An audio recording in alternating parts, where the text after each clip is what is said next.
Hello दोस्तों, कैसे हो आप। मैं शाहनवाज अहमद आपका स्वागत करता हूं आपके अपने YouTube channel Ali academy of education पर, जिसमें हम यूनिट में बात कर रहे हैं मनी एंड बैंकिंग के बारे में, यानी मुद्रा और बैंकिंग के बारे में यूनिट हम डिस्कस कर रहे हैं। जिसमें आज हम डिस्कस करेंगे एपिसोड नंबर 7, जिसमें आज हम डिस्कस करने वाले हैं केंद्रीय बैंक के बारे में कि केंद्रीय बैंक क्या होता है, यानी कि सेंट्रल बैंक क्या है और सेंट्रल बैंक के क्या कार्य होते हैं। और जो हमने डिस्कस किया था कॉमर्शियल बैंक यानी वाणिज्यिक बैंक, यानी कि वाणिज्यिक बैंक में और केंद्रीय बैंक में क्या डिफरेंस होता है, क्या अंतर होता है, उसके बारे में बात करेंगे आज। तो चलिए स्टार्ट करते हैं आज की क्लास बिना किसी देरी के। तो सबसे पहले हम डिस्कस करने वाले हैं केंद्रीय बैंक के बारे में। केंद्रीय बैंक क्या है? तो केंद्रीय बैंक एक सर्वोच्च बैंक यानी देश का सबसे जो हायर लेवल का बैंक होता है, सबसे ऊपर जो बैंक होता है देश का, वो है सर्वोच्च बैंक है, जो देश की संपूर्ण बैंकिंग प्रणाली को नियंत्रित करता है। यानी सेंट्रल बैंक, केंद्रीय बैंक पूरे देश में जो भी बैंकिंग सिस्टम है उसको कंट्रोल करता है। उसके बाद बात करें, नोट जारी करने की एकमात्र एजेंसी है, यानी सिर्फ केंद्रीय बैंक को ही नोट जारी करने का एकमात्र अधिकार होता है, वही सिर्फ नोट जारी कर सकता है, नोट इश्यू कर सकता है। उसके बाद हम बात करते हैं, अर्धदेशाई मुद्रा की पूर्ति को नियंत्रित करता है, यानी अर्धदेशाई में जो भी मुद्रा की पूर्ति होती है उसको कंट्रोल करता है कि ना तो मुद्रा स्फीति की स्थिति हो ना मुद्रा अपस्फीति की स्थिति हो। अब ये क्या होता है इसको हम आगे की क्लासेस में डिस्कस करेंगे। बशर्ते आप ये समझिए कि अर्धदेशाई में जो मुद्रा की पूर्ति को कंट्रोल करता है कि ना तो अर्धदेशाई में ज्यादा मंदी हो ना ज्यादा महंगाई हो। ठीक है, इसके बाद हम आगे बात करते हैं कि सरकार के बैंक का कार्य करता है, यानी सरकार के कहने पर ये बहुत सारे काम करता है जो हम अभी डिस्कस करेंगे आगे। देश में विदेशी मुद्रा के कोषों को व्यवस्थित करता है, जो फॉरेन एक्सचेंज होता है यानी विदेशी करेंसी होती है उसको मैनेज करता है आपका केंद्रीय बैंक। आगे बात करते हैं भारतीय रिजर्व बैंक, यानी जो आरबीआई है वो देश का केंद्रीय बैंक होता है। ठीक है, तो इसके बाद हम बात करते हैं केंद्रीय बैंक के कार्यों के बारे में, फंक्शंस ऑफ सेंट्रल बैंक। जैसे कि फर्स्ट फंक्शन आप है नोट जारी करने का बैंक, यानी केंद्रीय बैंक को एकमात्र अधिकार होता है कि नोट जारी कर सकता है। और नेक्स्ट है सरकार का बैंक, यानी सरकार के कहने पर प्रतिभूतियों को खरीदना बेचना और बहुत सारे के काम करता है, हम डिस्कस करेंगे आगे। पहले हम बात करेंगे सरकार के बैंक के रूप में ये काम करता है, जो सरकारी खाते होते हैं, सरकारी विभाग के जो खाते होते हैं उनको मेंटेन करता है। एक ही एजेंट के रूप में सरकार के लिए प्रतिभूतियों का क्रय विक्रय करता है, यानी जो सिक्योरिटीज होती है, शेयर्स हैं, बॉन्ड्स हैं, उनको खरीदता बेचता है सरकार के कहने पर।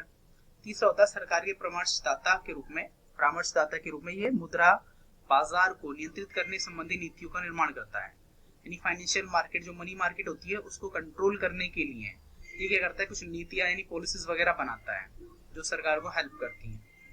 आगे हम बात करते हैं बैंकों का बैंक तथा पर्यवेक्षी भूमिका, यानी सभी बैंकों का बैंक होता है, यानी सबसे बड़ा बैंक है और सभी बैंकों को नियंत्रित करता है और सभी बैंकों को गाइडेंस देता है, सभी बैंकों को कंट्रोल करता है।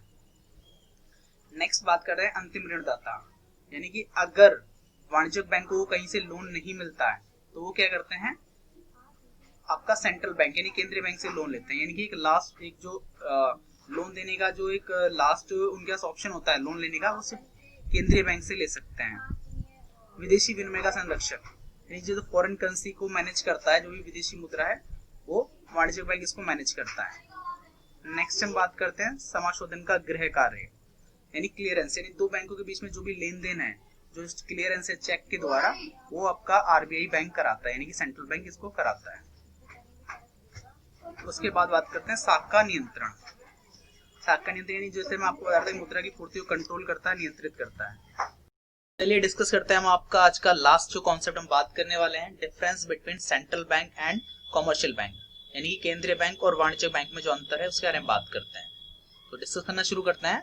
पहले बात करते हैं केंद्रीय बैंक के बारे में।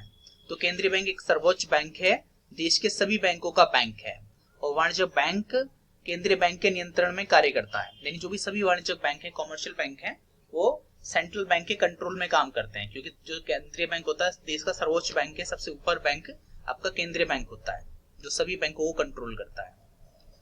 उसके बाद हम बात करते हैं वाणिज्यिक बैंक के बारे में। यह वह वित्तीय संस्था है जो सामान्य जनता से जमाएं स्वीकार करता है तथा लोगों को उपभोग तथा निवेश उद्देश्य के लिए ऋण प्रदान करता है। जैसा कि हमने पहले डिस्कस करा था, एक फाइनेंशियल इंस्टीट्यूशन होता है जो जनता से जमा स्वीकार करता है और लोगों को उपभोग तथा निवेश के लिए उधार देता है। इसके बाद हम बात करते हैं अर्थव्यवस्था में मुद्रा का मुख्य स्रोत होने के अतिरिक्त ये मुद्रा की पूर्ति को नियंत्रित करता है, यानी अर्थव्यवस्था में मुद्रा की पूर्ति तो करता ही, साथ में मुद्रा की पूर्ति को नियंत्रित भी करता है, कंट्रोल करता है मुद्रा की पूर्ति को। नेक्स्ट हम बात करते हैं वाणिज्यिक बैंक साख सर्जन के माध्यम से मुद्रा की पूर्ति में केवल योगदान करता है, यानी वाणिज्यिक बैंक क्या करते हैं, सिर्फ मुद्रा की पूर्ति में योगदान करते हैं साख सर्जन के माध्यम से। अब ये साख सर्जन क्या होता है इसको अपने नेक्स्ट क्लास में डिस्कस करेंगे, जिसको हम मनी क्रिएशन बोलते हैं, money creation bye commercial bank, इसको हम नेक्स्ट क्लास में डिस्कस करेंगे। इसके बाद हम बात करते हैं केंद्रीय बैंक देश के विदेशी विनिमय कोषों का संरक्षक होता है। जो भी फॉरेन करेंसी है, फॉरेन एक्सचेंज है, उसको सबको जो हमारा केंद्रीय बैंक है, जो सेंट्रल बैंक है, जिसको जो जैसे कि हमारा इंडिया में आरबीआई है, उसको मेंटेन करता है फॉरेन करेंसी को। अब बात करते हैं वाणिज्यिक बैंक देश के विदेशी विनिमय कोषों का संरक्षक नहीं है, यानी जो वाणिज्यिक बैंक होता है वो विदेशी विनिमय का सिर्फ लेन देन करता है, उसका कोई संरक्षक नहीं होता है। इसके बाद बात करते हैं केंद्रीय बैंक नोट जारी करने का प्राधिकारी है। ये देश के का करेंसी प्राधिकारी है। केंद्रीय बैंक क्या होता है, नोट जारी करने का जो एकमात्र अधिकार सिर्फ केंद्रीय बैंक होता है, नहीं जैसे इंडिया में आरबीआई को है, ठीक है, सिर्फ इसी को अथॉरिटी होती है नोट जारी करने की, इशू करने की। वाणिज्यिक बैंक नोट जारी करने का प्राधिकारी नहीं है, ये देश का करेंसी प्राधिकारी नहीं है, ठीक है। इसके बाद हम बात करते हैं केंद्रीय बैंक अर्थव्यवस्था की समृद्धि तथा स्थिरता पर ध्यान केंद्रित करता है। वाणिज्यिक बैंक लाभ को अधिकतम करने पर ध्यान केंद्रित करता है। यानी केंद्रीय बैंक क्या होता है कि देश की ग्रोथ के लिए, स्थिरता के लिए काम करता है, जबकि जो वाणिज्यिक बैंक कॉमर्शियल बैंक है उसका सिर्फ एक ही उद्देश्य होता है, प्रॉफिट कमाना। तो चलिए हम आज की क्लास यहीं खत्म करते हैं, और आज का जो आपको वीडियो कैसी लगी, ये क्लास कैसी लगी, आप मुझे कमेंट में जरूर बताएं। और आपको अगर ये क्लास अच्छी लगी तो इसको आप लाइक करें, शेयर करें और चैनल को सब्सक्राइब जरूर करें और बेल आइकन को प्रेस करना बिल्कुल ना भूलें। इसी के साथ मैं शाहनवाज अहमद आपसे विदा लेता हूं।